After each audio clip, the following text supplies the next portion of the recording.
Bridget, a lot of your early work emphasized social differentiation, but both provided a critique of the most inflexible and dogmatic applications of Marxist political economy around social stratification, but it also critiqued like sociology of non-Marxist sociology of stratification. And I think there's a link to your more recent work on inequality, for instance, around debates on global health inequality. Do you see the link between social differentiation and then and inequality now? Yes, in the sense that the current discussion of inequality is also supposed to be a critique of the stratification literature. Yeah.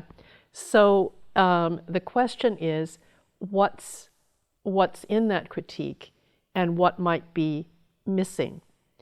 And the best example that I can think of was once, this is not from my past, past, only my middle past, sitting in a big class of Ashwani Seth's in which he was discussing Sen, and it was about inequality and linking it to multi-dimensions of poverty, which is also part of this, my work, but also part of the inequality debates.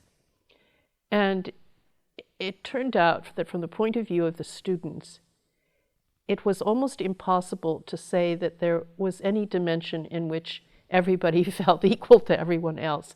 And it therefore relativized completely what seemed to me to be the importance of sharp divisions in between classes and in relation to capital, yeah? And that got lost, I felt.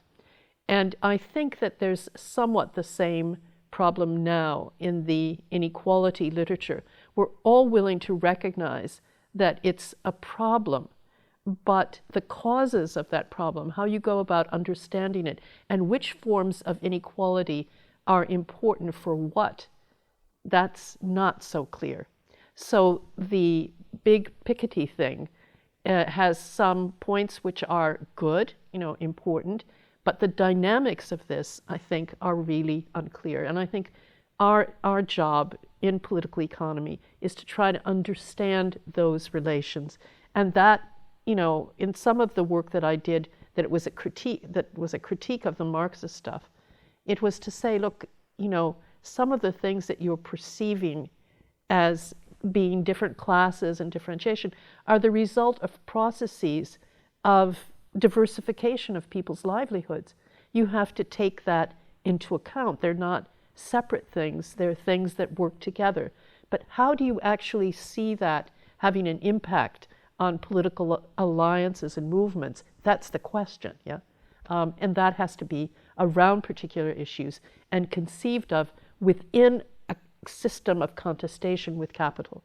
So those things, I think, are still really true. And in relation to the health stuff, I find it disastrous that so many options are reduced to financial, trying to improve the conditions of financial equality.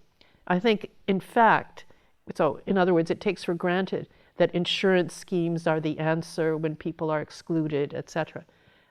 Well, no, I think that actually the whole question there is a question about the design of systems which by definition abstract from inequality and try to create the same solutions for everyone, national public health systems, etc. Yeah.